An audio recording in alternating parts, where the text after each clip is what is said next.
Há momentos em que uma tecnologia não surge com um grande anúncio, mas sim de forma silenciosa, quase imperceptível. E então, lentamente, as perguntas começam. Não sobre o que ela é, mas sobre o que ela significa. Sobre quem a construiu, quem se beneficia com ela e por que ela chegou agora, neste momento específico no tempo. A tecnologia em si é quase secundária. O que importa é tudo o que a cerca. Há um tipo particular de movimento que acontece antes que alguém esteja prestando atenção. Ela não se anuncia. Não faz uma coletiva de imprensa. Não aparece nas manchetes que circulam no noticiário matinal. Ela se move através de documentos. Através de registros. Através de decisões silenciosas tomadas em salas que a maioria das pessoas nunca vai ouvir falar. E quando o resto do mundo finalmente levanta os olhos, ela já estava em movimento há anos. O carro voador era uma promessa antiga. Décadas, na verdade. Vídeos conceituais apareciam regularmente, renders elegantes de veículos decolando das ruas da cidade, deslizando entre torres, pousando suavemente em telhados. Eles circulavam. Geravam interesse. E então, quase sem exceção, desapareciam. Um cronograma era anunciado. Depois ajustado. Depois, silenciosamente, aposentado. Uma empresa levantava fundos, gerava cobertura e depois ficava em silêncio por 18 meses. O público tinha aprendido a ler esse padrão. E a lição que tirou foi simples. Essa tecnologia está sempre chegando. Nunca está totalmente aqui. Esse entendimento se instalou no plano de fundo. Confortável. Razoável. Baseado em um longo e consistente histórico de quase chegadas que nunca se concretizaram de fato. Mas algo mais também estava acontecendo. Nos bastidores. Nos registros. Entre 2018 e 2023, uma série de pedidos de patente passou por sistemas de classificação que não haviam sido associados anteriormente ao transporte aéreo pessoal. Alguns foram registrados sob categorias de logística urbana. Outros sob infraestrutura de drones. Alguns sob categorias que ainda não tinham nomes comuns porque a tecnologia que descreviam ainda não tinha uma forma comum. Equipes de engenharia foram montadas não ruidosamente, não com anúncios, mas através de anúncios de emprego em fóruns especializados, parcerias de pesquisa universitária, e o movimento silencioso de talentos técnicos de indústrias adjacentes para organizações que não haviam sido previamente associadas à mobilidade aérea. Corredores de teste foram aprovados. Não em cidades que apareciam com frequência na cobertura de tecnologia ocidental. Em regiões cujos ambientes regulatórios haviam sido reestruturados especificamente para permitir esse tipo de teste espaço aéreo urbano de baixa altitude, parâmetros definidos, observação controlada, janelas de voo iterativas. Nada disso estava escondido. Tudo estava, de alguma forma, documentado.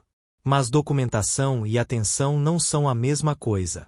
Uma patente registrada em uma categoria técnica atrai leitores que monitoram aquela categoria. Um corredor de teste aprovado em uma região específica atrai a atenção daqueles que acompanham a política de aviação daquela região. A informação existia. O público para ela era restrito. E assim as peças ficaram. Individualmente, sem notoriedade. Coletivamente, apontando para algum lugar. Uma demonstração aconteceu no final de 2023 e recebeu um breve ciclo de cobertura um veículo, um voo curto, um ambiente controlado, um comunicado à imprensa. A cobertura foi educada. As imagens foram compartilhadas. E então, em dias, tudo recuou. Outras histórias vieram à frente. O algoritmo levou a atenção para outro lugar. A demonstração não desapareceu porque era irrelevante. Ela desapareceu porque não havia nada em torno dela que dissesse ao público em geral como interpretá-la. Não havia uma narrativa estabelecida para anexá-la. Nenhum nome familiar ancorando a história. Nenhum conflito dramático dando-lhe forma. Era um ponto de dados sem um contexto. Então, em 2024, um veículo voou novamente. Dessa vez em um ambiente urbano. Dessa vez transportando um passageiro. Dessa vez com imagens que não eram um render, não eram uma simulação, Não era um teste em aeródromo controlado. Era uma cidade. Uma cidade real. E o veículo se moveu por ela. O anúncio foi direto. As especificações técnicas foram publicadas. As imagens eram claras. A resposta não foi nada direta. Porque a resposta revelou algo que ela mesma não disse diretamente. Ela revelou a forma de uma suposição que estava ali, não examinada, por baixo de anos de cobertura e conversa sobre essa tecnologia. A suposição de que essa categoria de inovação viria de um conjunto específico de empresas. Uma geografia específica. Um ecossistema específico de capital, engenharia e relacionamento regulatório. Essa suposição nunca foi declarada abertamente. Não precisava ser. Era simplesmente a água em que a conversa nadava. E agora a água tinha mudado. Os sinais estavam lá. As patentes. Os corredores de teste. As demonstrações que receberam cobertura educada e depois desapareceram. As equipes de engenharia montadas sem alarde. As estruturas regulatórias ajustadas sem manchetes. Tudo isso estava lá. A pergunta, aquela que a resposta às imagens levantou silenciosamente, sem fazê-la diretamente, era simples. Quem estava lendo aquilo? O pano de fundo para este momento é mais longo do que o próprio momento. Isso é quase sempre verdade com a tecnologia.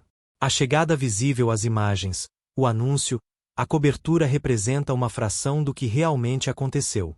Abaixo dela, há anos de trabalho mais silencioso. Infraestrutura. Política. Padrões de investimento que não geram manchetes, mas moldam tudo o que eventualmente as gera. A maioria das pessoas não perdeu o carro voador. Elas perderam tudo o que o tornou possível. O investimento da China em infraestrutura de mobilidade estava documentado há anos. Não em lugares que a maioria das pessoas frequenta. Em documentos de políticas divulgados por órgãos de planejamento governamentais. Em relatórios comerciais circulados entre analistas do setor. Em periódicos de engenharia que acompanhavam as curvas de densidade de baterias e a pesquisa de estabilização autônoma com o tipo de paciência que não se traduz facilmente em cobertura geral. O investimento não era sutil. Estava simplesmente localizado em espaços que o público em geral raramente alcança. A infraestrutura de veículos elétricos vinha se expandindo em uma escala difícil de visualizar completamente. Redes de carregamento. Fabricação de baterias. Integração à rede elétrica. Em 2023, o mercado chinês de veículos elétricos era o maior do mundo não por uma margem pequena, mas por uma distância que remodelou as cadeias de suprimentos globais e reduziu os custos dos componentes em toda a indústria. Essa base importava. Porque a mobilidade elétrica aérea não começa com um carro voador. Ela começa com uma bateria leve o suficiente para levantá-lo. O que estava sendo construído, de forma silenciosa e sistemática, não era apenas um veículo. Era o ecossistema que um veículo precisa para existir. Sistemas de gerenciamento de tráfego aéreo para corredores urbanos de baixa altitude. Infraestrutura de pouso e carregamento. Categorias regulatórias que não existiam antes, escritas, testadas e revisadas ao longo de vários anos de testes controlados. E é precisamente isso que a maioria das pessoas perdeu. O veículo era o último passo. Todo o resto já havia sido construído. Carros voadores não são uma única invenção. Essa é a parte que se perde na cobertura. As imagens mostram um veículo. Uma máquina levantando voo do chão, movendo-se pelo ar, carregando uma pessoa. E a mente naturalmente busca uma explicação simples: alguém construiu um carro voador. Mas esse enquadramento deixa escapar quase tudo de importante sobre o que realmente aconteceu. O que aconteceu foi uma convergência. Múltiplas tecnologias, desenvolvidas separadamente ao longo de anos, atingindo maturidade suficiente no mesmo momento.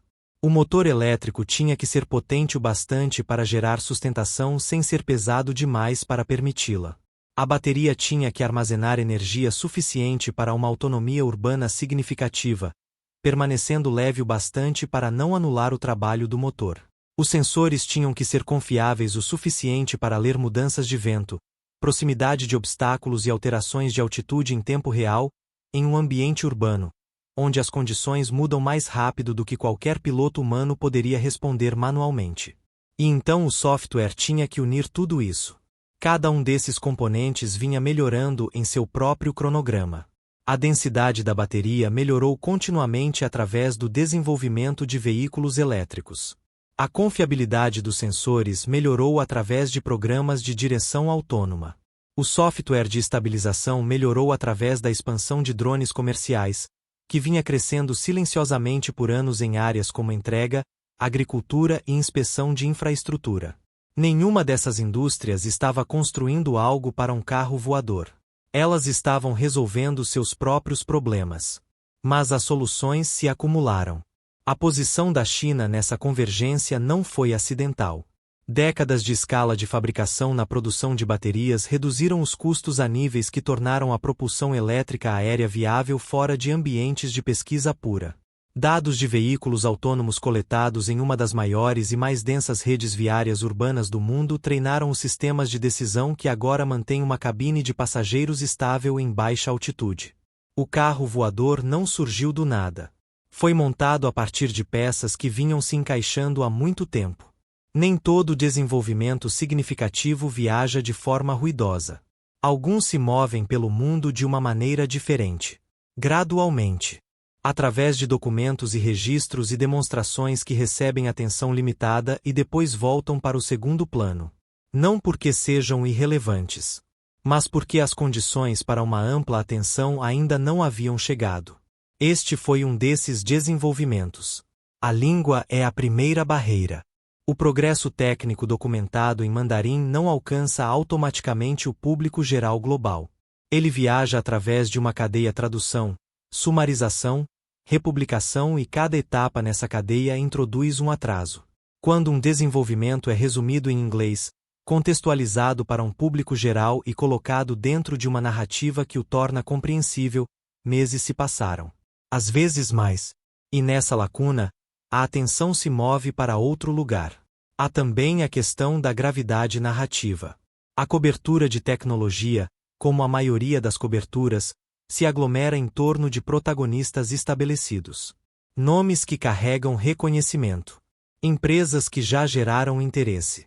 Anúncios de financiamento de ecossistemas para os quais jornalistas e públicos já estão orientados. Um desenvolvimento que chega fora desse quadro estabelecido precisa se esforçar mais para entrar nele. Precisa se associar a um nome familiar, ou gerar imagens dramáticas o suficiente para abrir caminho, ou esperar por um momento em que a narrativa existente crie uma abertura. Por anos, a cobertura de mobilidade aérea teve protagonistas claros. A história tinha uma forma. E essa forma não incluía naturalmente o que estava sendo construído em outros lugares. O progresso que se acumula silenciosamente também é estruturalmente difícil de cobrir. Não há um momento único. Nenhum anúncio dramático. Nenhuma rodada de financiamento com um número exato. Apenas uma série de passos incrementais, cada um imperceptível por si só, que eventualmente se somam a algo que parece, de fora, ter chegado de repente. Não chegou de repente. Simplesmente estava chegando de uma maneira fácil de ignorar. Há um limite. Toda história em desenvolvimento tem um ponto onde o acúmulo de sinais silenciosos cruza para algo que não pode mais ser absorvido e deixado de lado. Algo que exige uma resposta não porque os fatos mudaram, mas porque os fatos finalmente se tornaram impossíveis de serem contextualizados. Essa história atingiu esse limite através de imagens. O veículo estava no ar. Não em um render. Não em um campo de pouso controlado fora dos limites da cidade. Em um ambiente urbano, em baixa altitude, carregando um passageiro, navegando em condições reais. As imagens eram estáveis. O voo não foi breve. E os detalhes visíveis no fundo, prédios, ruas, a textura comum de uma cidade funcionando removeram a distância que demonstrações anteriores haviam permitido. Isso não era um conceito. Não era um protótipo no sentido tradicional da palavra. Era um veículo desempenhando a função para a qual foi projetado, no ambiente para o qual foi projetado para operar. Essa especificidade mudou tudo sobre como a história poderia ser recebida. E então um nome proeminente entrou na conversa. Quando figuras com grandes plataformas públicas se envolvem com um desenvolvimento mesmo que cautelosamente, mesmo que analiticamente o público para esse desenvolvimento se expande de maneiras que nenhum comunicado à imprensa pode replicar. Atenção não é apenas sobre conteúdo. É sobre sinal. E certos nomes funcionam como sinais que redirecionam enormes volumes de atenção muito rapidamente. A cobertura mudou. A conversa se ampliou. Pessoas que nunca haviam acompanhado mobilidade aérea começaram a formar opiniões sobre ela. As respostas que se seguiram revelaram algo mais interessante do que a própria tecnologia. Alguns focaram nas especificações. Alguns na geopolítica. Alguns nas cadeias de suprimentos e caminhos de certificação. Cada resposta era real. Cada uma apontava para algum lugar diferente. E nenhuma delas concordava plenamente sobre o que, exatamente, havia acabado de acontecer. Esse desacordo era, por si só, um tipo de sinal. Toda mudança no cenário de uma tecnologia move alguma coisa. Nem sempre visivelmente. Nem sempre imediatamente. Mas em algum lugar na estrutura de uma indústria, quando um desenvolvimento significativo chega de uma direção inesperada, as posições mudam. Suposições são revisadas. Cálculos que estavam resolvidos tornam-se instáveis. O espaço da mobilidade aérea não foi exceção. O investimento vinha se acumulando nessa categoria há anos. Capital significativo, concentrado em um número relativamente pequeno de empresas, a maioria operando nos Estados Unidos e na Europa. Esse capital era baseado em uma visão particular de como essa indústria se desenvolveria, quem a lideraria, de onde viriam os primeiros produtos críveis e em que cronograma esses produtos apareceriam. Um veículo funcional, chegando antes desse cronograma, de fora dessa geografia, não invalida o investimento. Mas muda a conversa em torno dele. A questão para os players estabelecidos mudou de forma silenciosa, mas significativa. Se a tecnologia central foi demonstrada em outro lugar, então a vantagem competitiva deve vir de algo além de ser o primeiro. Relações regulatórias em mercados específicos. Históricos de segurança construídos através de histórico operacional. Integração com infraestrutura existente. Confiança do consumidor desenvolvida ao longo do tempo. Essas são vantagens reais. Mas são vantagens diferentes daquelas em que a tese de investimento original foi construída. Para os governos, as implicações foram ainda mais longe. A infraestrutura de mobilidade aérea não é neutra. Corredores aéreos, sistemas de gestão de tráfego, padrões de certificação, redes de pouso, esses são ativos estratégicos. O país ou coalizão cuja tecnologia moldar os padrões fundamentais dessa infraestrutura carregará influência para todos os mercados que posteriormente a adotarem. Essa dinâmica já havia sido observada antes. Em telecomunicações. Em sistemas de satélite. Na arquitetura de redes de pagamento digital. Para as pessoas comuns, o cronograma simplesmente se comprimiu. Uma tecnologia que parecia abstrata e distante começou a parecer próxima. E com a proximidade vieram perguntas que as discussões abstratas nunca precisaram responder. Essas perguntas estavam apenas começando a se formar. O futuro desta tecnologia não está definido. Isso é algo importante para se ter em mente. Porque o instinto, quando ocorre uma demonstração significativa, é tratá-la como uma conclusão. Traçar uma linha e dizer foi aqui que tudo mudou. Mas demonstrações não são conclusões. São aberturas. E o que vem depois de uma abertura raramente é tão simples quanto o momento que a criou. O que foi mostrado é que o veículo funciona. Em um ambiente urbano. Em uma escala significativa. Carregando um passageiro. Isso é um limite real, e ultrapassá-lo importa. Mas a distância entre uma demonstração funcional e uma implantação urbana generalizada não é curta. A aprovação regulatória em múltiplas jurisdições leva anos. Cada país tem sua própria autoridade de aviação, seus próprios padrões de certificação, sua própria relação política com novas tecnologias operando em espaços aéreos compartilhados. Um veículo aprovado para voar em uma cidade não é automaticamente aprovado para voar em outra. O processo não acelera só porque a tecnologia está pronta. Estruturas de seguro ainda não existem de forma completa para esta categoria de veículo. Infraestrutura, plataformas de pouso, sistemas de carregamento, redes de manutenção, protocolos de resposta a emergências exige capital e coordenação que uma única demonstração não fornece. Essas não são razões para a tecnologia falhar. Elas são a forma real do que vem a seguir. E há mais uma camada que se encontra abaixo de tudo isso. Tecnologias que chegam de lugares inesperados tendem a gerar respostas dos lugares que esperavam liderar. A forma que essa resposta tomará ainda não está visível. Desenvolvimento acelerado. Fricção regulatória. Parceria estratégica. Algo completamente diferente. Nenhum desses caminhos está fechado. Nenhum é certo. O que é certo é mais silencioso do que isso. O cenário mudou. Não dramaticamente. Não irreversivelmente, talvez. Mas naquela direção lenta e contínua que tende a importar mais quando tempo suficiente passou para se olhar para trás com clareza. Antes que isso desapareça no segundo plano, esse tipo de mudança merece ser observado.